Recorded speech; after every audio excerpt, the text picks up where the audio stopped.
Hello everyone, welcome to Nilanjana's exclusive English lessons, and today's video is the first video of the grade 10 syllabus of ICSE 2025.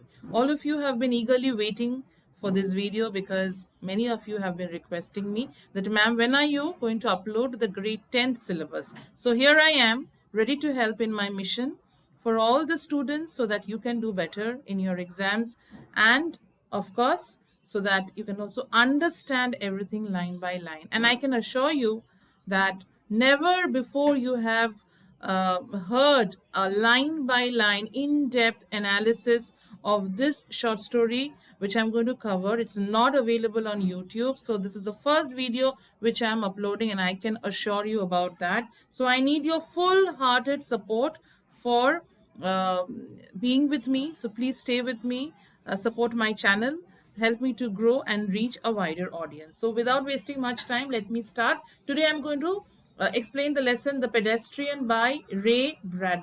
Those of you who are interested to join my online classes for grade 9th and 10th, do reach out to me in my email address, which you can see on the screen. So follow this channel for authentic and exclusive English content. As you know, the name of the channel is Nilanjana's exclusive English lessons. So here I'm going to provide you only English explanation.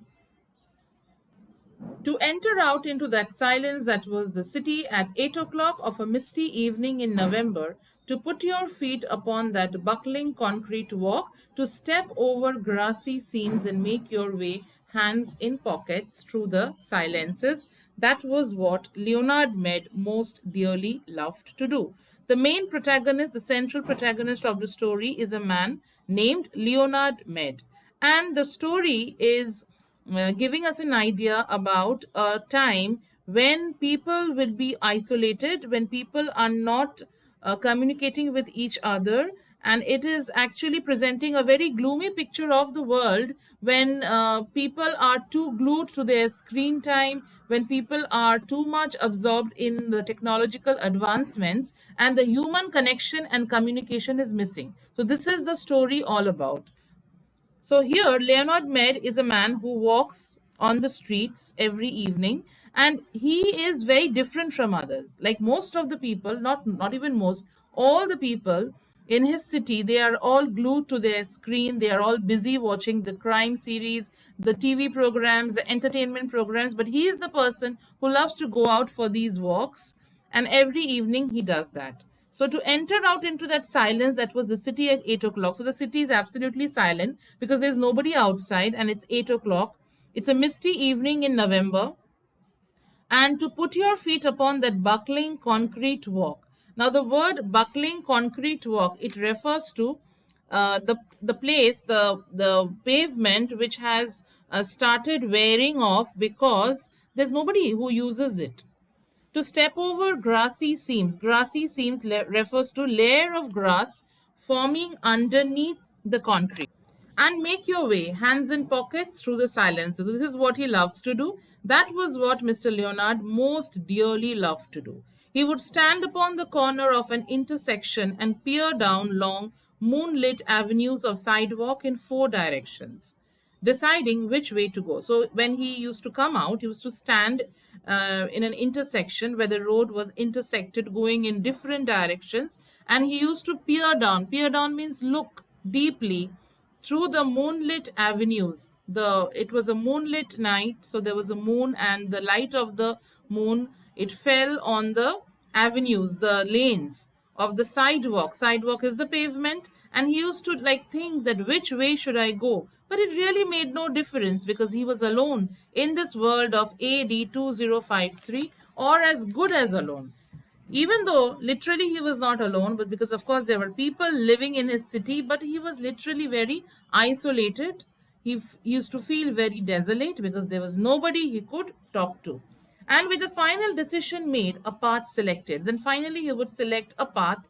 He would stride off, sending patterns of frosty air before him like the smoke of a cigar. So it was a winter night, and he used to like walk steadily. He was unable to walk steadily because he would stride off. The word stride off means unable to walk steadily, and in this way he used to go for walks on a frosty evening in November. Now, before I get into the details of the story, now the pedestrian, this story is actually set in a dystopian future. Now, the word dystopian means it's an imaginary state of society where people suffer a lot. Like the opposite of dystopian is utopian. Utopia is an ideal, perfect place, like perfect in the sense everything is absolutely fine in terms of law, in terms of society, in terms of government. But here in a dystopian society means where nothing is good, where all the things are not as expected. And this is what a society can become. After 50 years, so the society can actually become like this, where even going for a walk is seen as an aberration. Aberration means it's not normal. Nobody should go for a walk. Why? Because it's abnormal, it's unusual. People no longer take these habits, these gestures as something which is normal. Like today, if I would like to go for a walk, I can go. There are so many people who love to go out, go for walks, talk to each other. That's more important. But here, in this setting of the story, this is considered to be very abnormal. And finally, in the story, as you go ahead, you will also see that he is actually questioned by the police and is sent off to an asylum. Why? Because it's unusual, it's abnormal. And that's the reason, he is interrogated by the police, because walking around alone is considered as regressive. Regressive means something which is taking you backward. It is being, it is showing a behavior which is actually less developed. Sometimes he would walk for hours and miles and return only at midnight to his house. And on his way, he would see the cottages and homes with their dark windows, and it was not unequal to walking through a graveyard. So, this is very normal for him. Every day, he used to go for walk and come around midnight. And on his way, he would see the houses because all the houses were dark, and it was not unequal to walking through a graveyard. So it's almost like walking through a graveyard because everybody is dead. Dead not in the literal sense, but dead in terms of everybody is so isolated. Everybody lives in a desolate world where only the faintest glimmers of firefly light appeared in flickers behind the windows. Suddenly, grey phantoms seemed to manifest upon inner room walls where a curtain was still undrawn against the night, or there were whisperings and murmurs where a window in a tomb like building was still open. Now, phantoms over here refers to shadows, and sudden grey phantoms seems to manifest upon inner room walls. Means sometimes suddenly he would notice some shadowy figures behind the windows where a curtain was still undrawn against the night, or there were some whisperings or murmurs. So this is the way people used to communicate, where a window in a tomb like building. Why the building looks tomb like? Can anyone tell me why the building it looks tomb like? A tomb like building refers to a place where hardly anybody lives, and just like a tomb conveys a sense of darkness, a sense of absence of human life. Similarly, the buildings also refers to very similar kind of a vibe. Mr. Leonard would pause, cock his head, listen, look, and uh, march on. So he used to keep walking, his feet making no noise on the lumpy walk. So he would actually pause sometimes, cock his head means turn his head, listen, and keep on walking. The word cock his head refers to like when you turn your head in a questioning manner, when you want to question something, when you're inquisitive about something. His feet making no noise on the lumpy walk. For long ago, he had wisely changed to sneakers when strolling at night because the dogs in intermittent squads would parallel his journey with barking. So the dogs often, whenever they used to hear his footsteps, they used to start barking, and that's the reason he had shifted to sneakers while strolling at night. And lights might click on and faces appeared, and an entire street be startled by the passing of a lone figure himself in the early November evening. So, what does this say? That when he used to walk, everybody would be so startled. In case if somebody noticed him, would be really startled and shocked because he was the only lone figure in the early November evening. On this particular evening, he began his journey in a westerly direction toward the hidden sea. Now, why hidden sea? Because actually he's moving towards the west in the direction of the sea, which is actually not visible. That's the way it is a hidden sea. There was a good crystal frost in the air. It cut the noise and made the lungs blaze like a Christmas tree inside. You could feel the cold light going on and off, all the branches filled with invisible snow. He listened to the faint push, his soft shoes through autumn leaves with satisfaction, and whistled a cold, quiet whistle between his teeth, occasionally picking up a leaf as he passed, examining its skeletal pattern in the infrequent lamplights as he went on, smelling its rusty smell. So here, while he was walking, he could actually feel the cold light going on and off. It was quite cold, and all the branches were filled with invisible snow. Invisible snow refers to snow. It was a frosty atmosphere, but the snow was not that visible. It was not immediately visible, but you can feel that there was a chill in the air, and very soon, probably, it would be covered. The leaves and trees would be covered with frost. He also picked up a leaf as he passed, examining its skeletal pattern. Why the leaves are described like this? Because in this dim light, he could actually he was actually trying to examine the pattern of the leaf. Hello in there, he whispered to every house as he moved. What's up tonight on Channel 4, Channel 7, Channel 9? Where are the cowboys rushing? And do I see the United States cavalry over the next hill to the rescue? So here he's actually sarcastically commenting that people are busy in their daily routine of watching television, watching and entertaining themselves by turning on Channel 4, Channel 7, and Channel 9. So he's asking that where are the cowboys rushing? So what's happening in the program that you're watching? Where are they going? And do I see the United States cavalry over the next hill to the rescue? So various types of entertainment is enjoyed by the people in the evening. Various types of television program. That is what he's hinting at. The street was silent and long and empty, with only his shadow moving like the shadow of a hawk in mid-country. Shadow of a hawk in mid-country. Here over here, the author has used simile. It's a figure of speech. The comparison of hawk, the word hawk refers to, gives us an idea of a stealthy nature, a sudden stealthy nature, because that's how a hawk place is there in the place. So there is an element of suddenness and stealth here.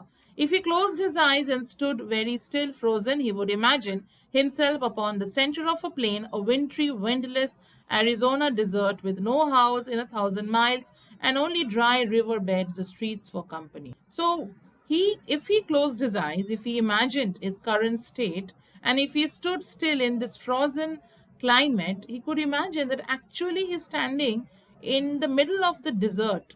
And in this desert, there are no house in 1,000 miles. He cannot feel any human connection anywhere, and only probably there are some dry river beds. The streets are compared to the dry riverbed for company. There's nobody else that he can turn to, smile at, talk to, shake hands, greet. There's nobody. He's all alone. What is it now? He asked the houses, noticing his wristwatch. 8:30 p.m. Time for a dozen assorted murders, a quiz, a review, a comedian falling off the stage. So what is he telling over here? Again, he is sarcastically commenting. He's suggesting that it's time for the various types of entertainment.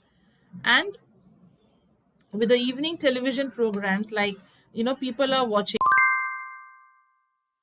The dozen assorted murders refers to the crime dramas people are really interested about. A quiz is a game show, like people, even children, they love to watch these game shows. Review, it's a variety show where there's a lot of singing and dancing. And a comedian falling off the stage, again, it's a comedy show, but there is some comedy mishap happening when a comedian falls off the stage. So people are glued to their screen, and this is what they are watching. Was that a murmur of laughter from within a moon-white house? He hesitated, but went on when nothing more happened. He stumbled over a particularly uneven section of sidewalk. Moon White House refers to a house illuminated by moon. The cement was vanishing under flower and grass. In 10 years of walking by night or day for thousands of miles, he had never met another person walking, not once in all that time. So, what does the author try to mean over here? That in 10 years of walking, 10 years he has been walking every night for thousands of miles, but he has never met anybody else who's walking like him, not once in all that time. So, here Leonard Med has experienced over the years solitude, isolation. He came to a cloverleaf intersection which stood silent where two main highways crossed the town. Cloverleaf intersection refers to a network of intersecting roads and highways.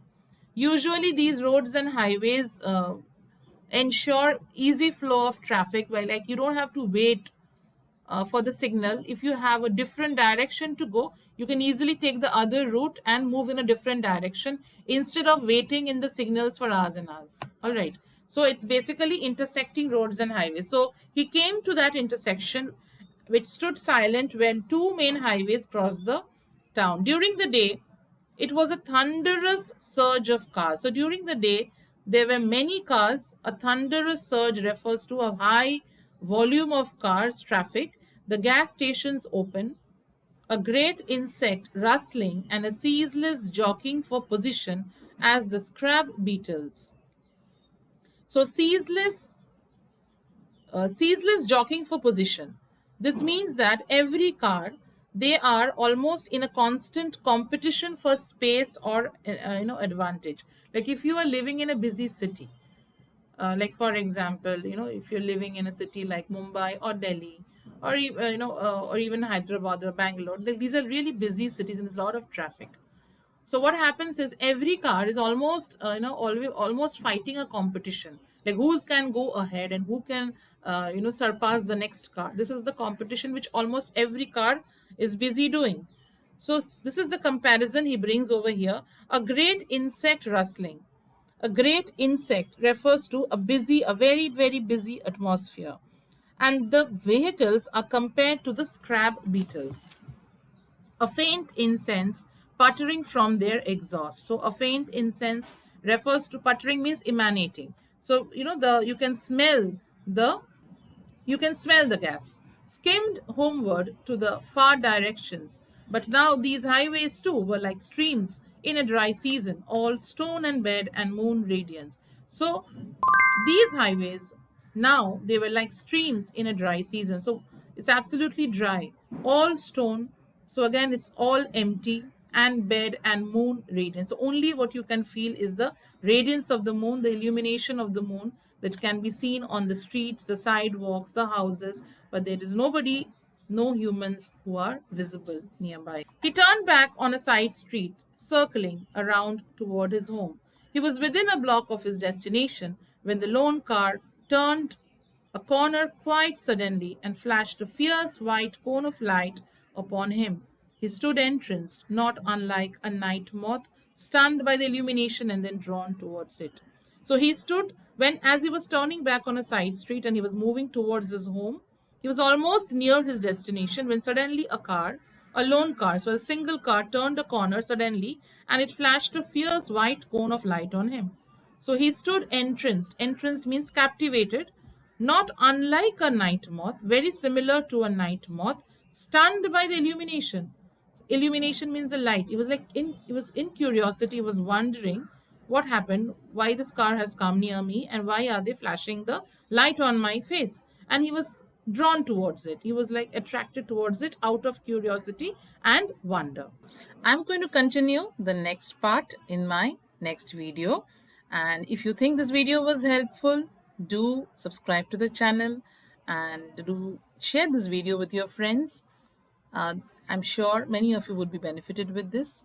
And of course, Julius Caesar Act 3 videos are also available on my channel, which is a part of your grade 10th syllabus.